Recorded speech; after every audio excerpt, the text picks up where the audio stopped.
사랑제일교회 전광훈 씨는 지난달 30일 이태원에 모여든 모두에 대해 교회에 열심히 다니는 청년은 그곳에 갈 시간도 없었을 것이다 라며 비난했습니다. 이 발언 말고도 서양 귀신 축제에 간 것 자체가 잘못이라는 등 온라인 공간에서는 이번 이태원 참사 희생자에 대한 모독과 낙인 찍기가 이어지고 있는데요. 이러한 비난은 과연 타당할까요? 서정필 기자입니다. 그러니까 사람이 어떤 문화의 물을 마셨냐가 굉장히 중요하다. 나 조사 안 해봐서 모르지만 거기 조사해보면 아마 주일 성수하고 교회 열심히 다니고 토요 청년의 예배 참여하는 애들은 거기 갔을까 안 갔을까? 할 시간이 없지. 그러니까 사람이 어떤 문화를 마시니까 굉장히 중요하다고. 윤석열 대통령 듣고 계시냐고.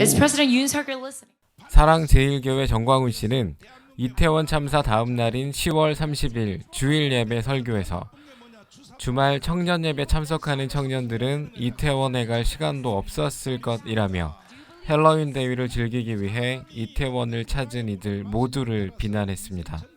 또한 SNS상에서는 외국 명절을 왜 니들이 챙기냐, 그러기에 왜 모여서 논 것이냐, 놀다가 죽은 것을 애도해야 하나는 비난과 함께 사고 당시 참혹한 사진과 영상을 무차별 살포하는 행태도 벌어졌습니다. 특히 MZ세대를 비난하는 악성 댓글의 비중이 높았습니다. 심지어 일부 목사들은 이번 이태원 참사가 하나님의 심판이라며 비난하기도 하는데요. 이에 총신대학교 김희석 교수는 이태원 사고를 하나님의 심판으로 해석해서는 안 되는 이유라는 글을 통해 이러한 비난을 멈추고 피해자와 유가족을 위해 함께 기도해달라고 당부합니다. 우리의 어떤 특정 행동에 대해 하나님이 심판하는 것은 아니며 성경적으로 예수님께서 십자가에서 우리가 받을 심판을 모두 예수께서 받았기 때문에 우리에게는 심판이 없다고 할 수 있습니다. 아세아 연합신학대학교 상담학과 곽은진 교수도 행사에 참석했다가 정신적 충격을 받았거나 다친 기독교인의 경우 주위 비난이 두려워 아픔을 숨길 수 있다면서 논의나 판단보다는 이분들의 아픔이나 슬픔이 우선되어야 한다고 이야기했습니다. 보통 기독교인들이 어떤 사건에 노출이 되거나 경험을 하게 되면 가장 힘들어하는 것이 이분법적 상황에 놓이게 된다는 겁니다.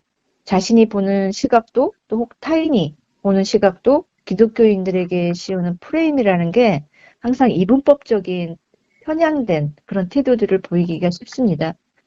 그래서 똑같은 일을 당해도 교회 다니는 애가 교회 다니는 사람이 이러면서 우리도 모르게 판단과 정죄에 무의식적으로 익숙해져 있는 거죠.